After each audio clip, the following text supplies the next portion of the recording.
वित्त मंत्री निर्मला सीतारमण ने मंगलवार को आम बजट पेश किया। तीसरी बार सत्ता संभालने के बाद केंद्र की नरेंद्र मोदी सरकार का यह पहला बजट है। न्यू टैक्स रिजीम चुनने वालों के लिए स्टैंडर्ड डिडक्शन 15,000 रुपए से बढ़ाकर 16,000 कर दिया गया है।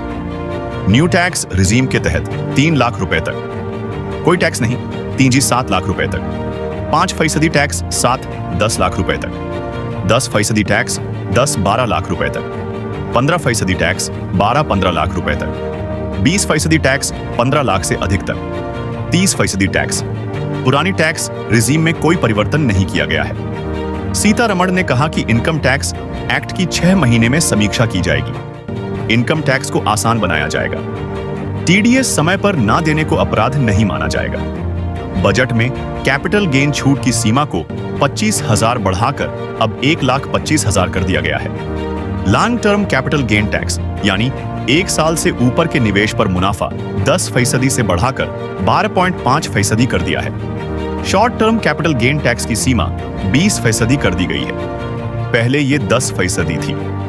निर्मला सीतारमण ने बजट भाषण पढ़ने की शुरुआत में ही ऐलान किया, शिक्षा और रोजगार के लिए बजट में 1.28 लाख करोड़ रुपए रखे गए हैं। बजट रोजगार, प्रशिक्षण, एमएसएमई और मध्यम वर्ग पर केंद्रित रहेगा। बजट में बिहार और आंध्र प्रदेश के लिए अलग से बड़े ऐलान किए गए हैं। आंध्र प्रदेश और बिहार के लिए ऐलान। बजट में एनडीए सरकार के अहम दलों जेडीयू और टीडीपी शासित राज्यों बिहार और आंध्र प्रदेश के लिए अलग से ऐलान किए गए हैं। बिहार के लिए बजट में ऐलान, नए एयरपोर्ट और पुल बनाए जाएंगे। बिहार सरकार की अतिरिक्त मदद की मांग को माना जाएगा। पटना पूर्णिया और बक्सर भागलपुर एक्सप्रेस वे बनाया जाएगा।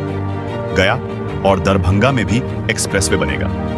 बक्सर में गंगा पर 2 लेन वाला पुल बनाया जाएगा। बोधगया, राजगीर, वैशाली और दरभंगा में सड़कों के काम में तेजी लाएंगे। अमृतसर कोलकाता औद्योगिक गलियारे के तहत गया में औद्योगिक केंद्र का विकास करेंगे।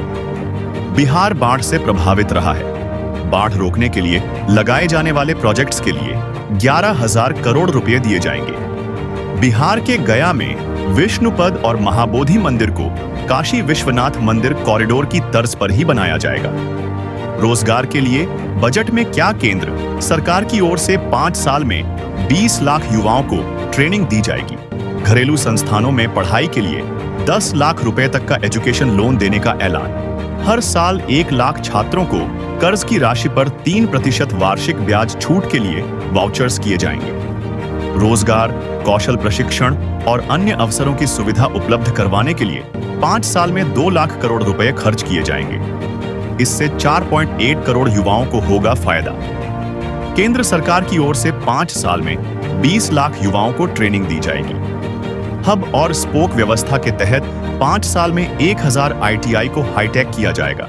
शीर्ष कंपनियों में 5 साल में 1 करोड़ युवाओं को कौशल प्रशिक्षण दिया जाएगा। 5,000 रुपए मासिक मानदेय के साथ 12 महीने के लिए प्रधानमंत्री इंटर्नशिप। ईपीएफओ में पंजीकृत पहली बार काम करने वाले कर्मचारियों को 1 महीने के वेतन का सीधा लाभ अनुदान 3 किस्तों में 15,000 रुपए तक दिए जाएंगे। सीमा 1 लाख रुपए प्रति महीना वेतन। 2 करोड़ से ज्यादा युवाओं को फायदा होने की उम्मीद। बजट में सस्ती हुई चीजें। बजट में दवाओं और मेडिकल उपकरणों पर कस्टम ड्यूटी घटाने का ऐलान किया गया। इससे कैंसर संबंधी कुछ और दवाओं की कीमतों में कमी आएगी। फोन और चार्जर पर भी कस्टम ड्यूटी 15% घटाई जाएगी। इससे फोन सस्ते होंगे। सोने और चांदी पर 6% कस्टम ड्यूटी घटाने का ऐलान किया गया है। 25 महत्वपूर्ण खनिजों पर सीमा शुल्क में छूट। बजट में महंगी हुई कुछ चीजें। अमोनियम नाइट्रेट पर कस्टम ड्यूटी 10% बढ़ाई गई। नॉन बायोडिग्रेडेबल प्लास्टिक में कस्टम ड्यूटी 25% बढ़ाई गई। शेयर बाजार में 1 साल से कम वक्त के लिए किए गए निवेश पर टैक्स 15 से बढ़ाकर 20% किया गया। शेयर बाजार में 1 साल से ज्यादा वक्त के निवेश पर टैक्स 10 से बढ़ाकर 12.5% किया गया। कुछ खास तरह के टेलीकॉम उपकरणों पर कस्टम ड्यूटी 10 से बढ़ाकर 15% की गई।